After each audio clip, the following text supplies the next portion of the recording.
Hello and welcome to my channel. My name is Titan del 86. Here you will find everything from your favorite characters, from anime, series, or movies, such as figures, statues, trading cards, and other limited special edition items. I will show you everything that is included. For example, we will discuss the design of the box, how it's packaged, the design of the figure, the articulation points, the accessories that are included, and we will see our favorite characters in special scenes. And you never know, you might see other characters make special guest appearances, so you can decide whether it's worth getting or not. Subscribe and join me on new weekly adventures. Now let's start the show. Let's go. Hello and welcome to my channel. My name is Titan del 86, and for today from S.H.Figuarts and Dragon Ball Z, I present to you Surpassed Gohan.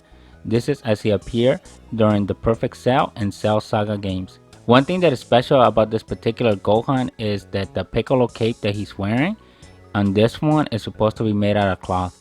So if you have those Piccolo figures, you can see that as of right now on those Piccolos, it's made out of hard plastic. So the special thing about this one is that it's going to be made out of cloth. So we will take a look at that. On the side of the box, you can see black and white close-up shots of Surpassed Gohan. Surpassed Gohan comes in one blister pack. This is all the content that comes with this particular figure. Again, like I mentioned, the only special thing here for this Gohan is the Piccolo training weight that comes with the cape. This is the 360 of Surpassed Gohan.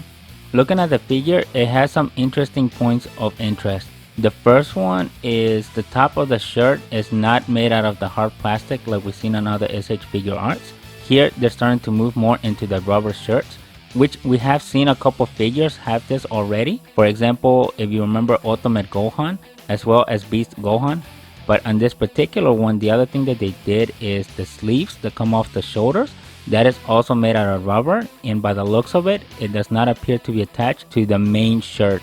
Which, if I recall correctly, in some of the other figures, we have seen it that it is attached. And if you watch those videos, you heard me say during the articulations that it interferes with the shoulder movements. So I think in this one, we shouldn't be able to see that issue. So I'm curious to see how the articulations on this one's gonna fare versus those Gohans, versus the ones that have the plastic shirt painted onto it and it just has the sleeves attached to it by the shoulders.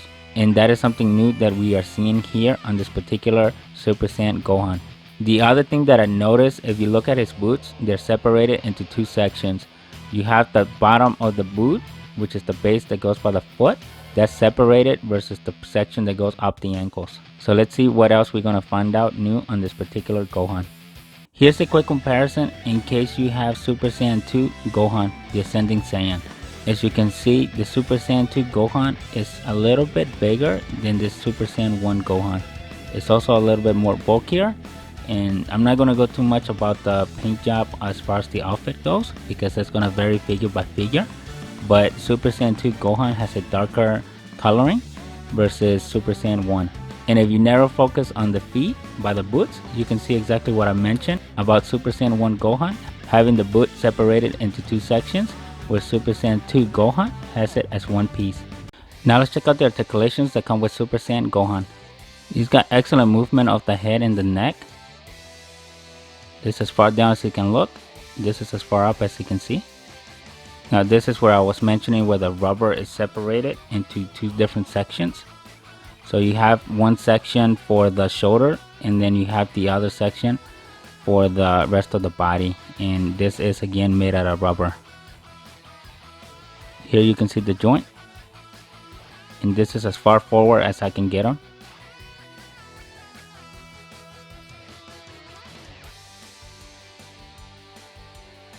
This is as far as you can stretch the arms. He does have the shoulder movement.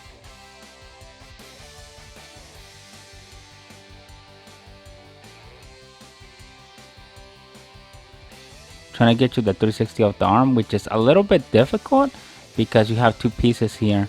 You have the rubber ring for the shoulder, and then you actually have the section of the movement that is in here. So because this is free flowing, it's not physically attached, it just snapped on there from when they put the ball joint.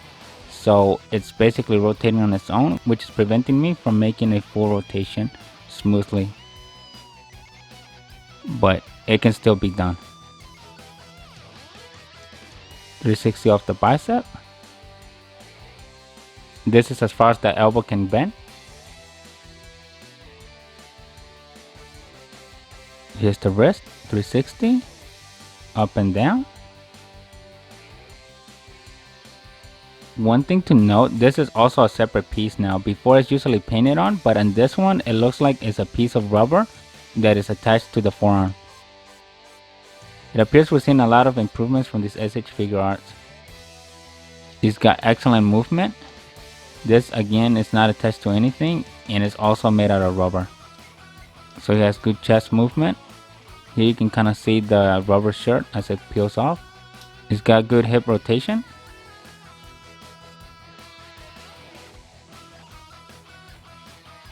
Even an improvement on the leg. This is as far as the leg can go, which we have seen most figures are limited in this section. But this is as far as it can go back, which on other figures usually is able to go all the way up, basically to almost be perfect 90 degree. Another thing to note, this section is also rubber. So all this is hard plastic, rubber, rubber. All this is rubber, rubber, and rubber. And when I say rubber, I mean like soft rubber material. And this is your Jean-Claude Van Damme split, and you can see as the rubber flexes. So the rubber helps where it doesn't interfere with the hard edges. Here's the leg rotation. Not much on the knee, but it's still not bad. I think they could have given us more here. Now let's see how the feet go. This is as far in as you can turn it. This is as far outward as you can. This is as far down, as far up, so not a whole lot. This is as much as the toes can go. This section is also made out of soft rubber, and this is hard plastic. So it appears we're starting to see S.H.Figuarts use more soft rubber than the hard plastic that we've been seeing on other S.H.Figuarts. So far, I think it's working, but I don't think it works on the shoulders. I think we still need something to snap it in so we can get those smooth joints there. But I think with the next improvements, we can probably see that. At least I'm not seeing it for this Gohan. I like the direction that they're taking here as far as improvements. Here's a close-up of the 5 different expressions that come with Super Saiyan Gohan. The first one shows the teeth gritting. The next one shows him with a shocked expression. The one in the center shows him focused and intense.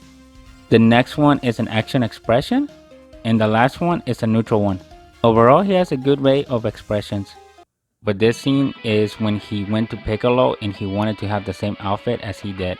So Piccolo used his powers and gave Gohan the same outfit that he wears. I also gave Gohan the neutral expression. Another thing that makes this figure special is because the cape is made out of fabric. So what you're seeing is the bottom half of it is fabric, the top half with the shoulder pads is also made out of the soft plastic.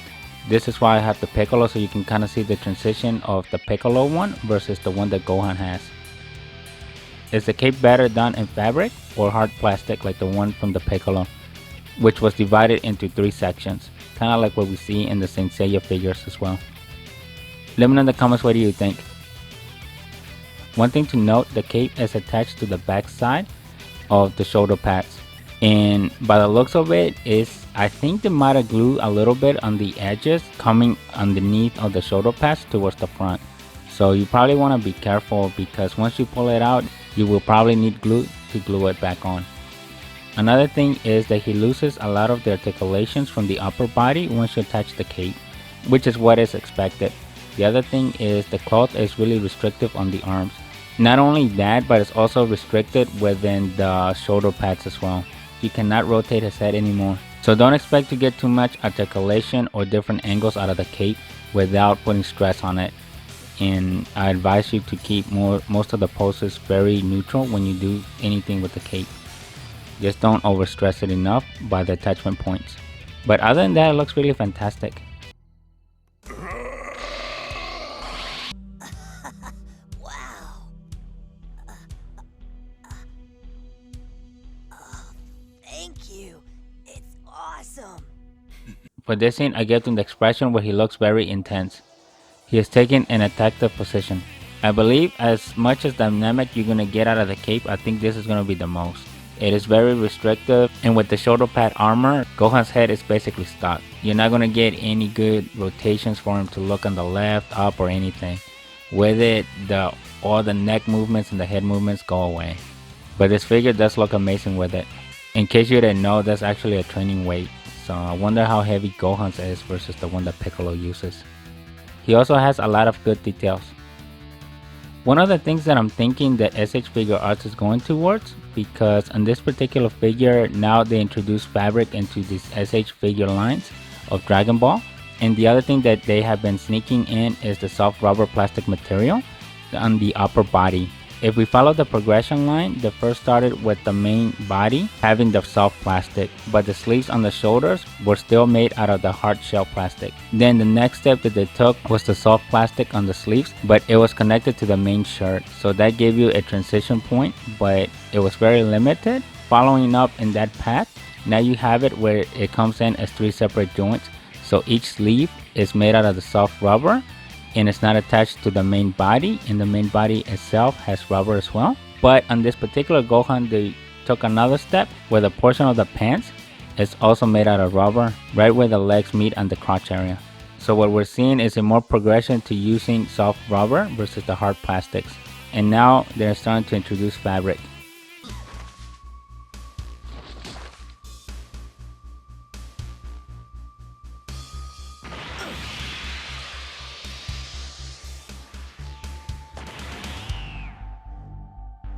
For this scene, I have Gohan coming at his enemies with a strong power kick, almost like a roundhouse kick. I gave them the expression that shows the teeth glinting, but because the way I put the arm, you might not be able to see it. But trust me, it is there. I'm really liking the Super Saiyan Gohan figure. Not just because of all the extra things that they did differently versus other S.H.Figuarts from the Dragon Ball line, but also for what the figure is. I really like this Gohan. I think in this particular point marks the pinnacle of Gohan when he was at his strongest, even when he became the first Super Saiyan 2, also known as the Ascendant Saiyan. And he was the strongest Dragon Ball character in the whole show, which would have made Cell the second strongest, because I don't know if Goku would have really been able to beat him if Goku had really tried. But let me know in the comments what are your thoughts on that. If you like what you're seeing, don't forget to leave a like, subscribe to the channel, and share the video. Let me know what are your thoughts on this figure. Are you planning on getting it? This Gohan was not one to play with. Once he got going, he meant business. Who knows if we're gonna get another Gohan this intense, because even Beast Gohan, I don't know if that particular version would really pair up to when Gohan was at this particular point in the whole saga. Don't forget to follow me on IG at Titandel86. I really like the articulation points that they gave them, which allows you to do almost any dynamic pose that you want to do. This Gohan figure looks very intense. I'm really liking it.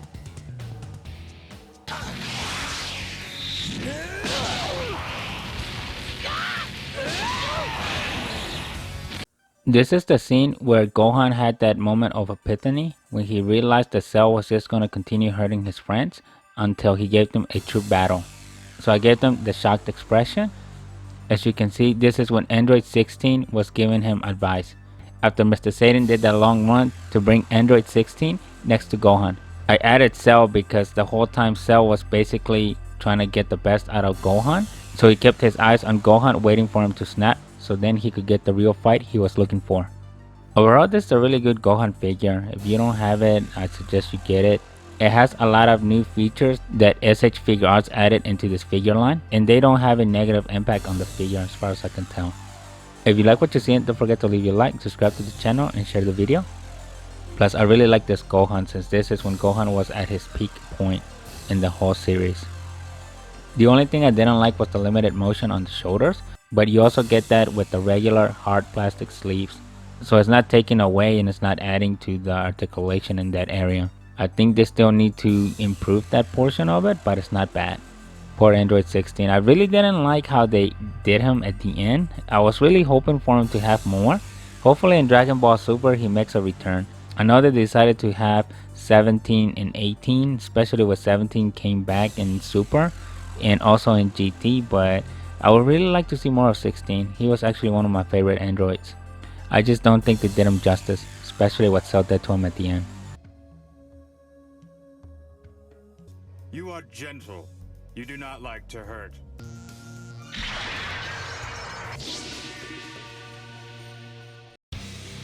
In this scene, I have Super Saiyan Gohan fighting Cell. This is basically the ultimate fight between Gohan and Cell. I gave Gohan the action expression and Cell's got the neutral one. Overall, this Gohan figure is really good. I didn't see any flaws on it. Everything was done as it should be. Again, we do see a lot of new techniques that Bandai did on this particular figure. It seems like they're trying to make their way into a figure that's going to have full rubber and it's also going to have fabric on it. So if you look at the other figures like Boss Mod, they went straight for the fabric material. So I think S.H.Figuarts is starting to get into those techniques of using fabric, where eventually they might end up to where Hot Toys or Rocket Toys is, where they fully use fabric on the outfits of their figures. But with S.H.Figuarts, you're going to have a much better, smaller scale figure with all the details as well. So I think that's kind of where S.H.Figuarts is going to head to in the next couple years. But let's see what happens. Let me know in the comments, what do you think? But yeah, I'm really liking this figure. The articulations are fantastic. It didn't seem to have lost any of the articulations. Again, the only limitation would have been the shoulders, but that's not a showstopper.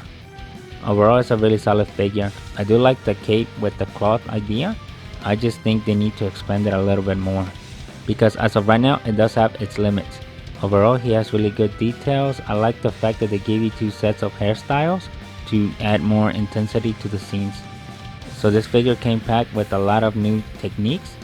This is all I have for you today. If you like what you're seeing, don't forget to leave your like, subscribe to the channel, and share the video. And I'll see you next week with a brand new one. Thank you and bye.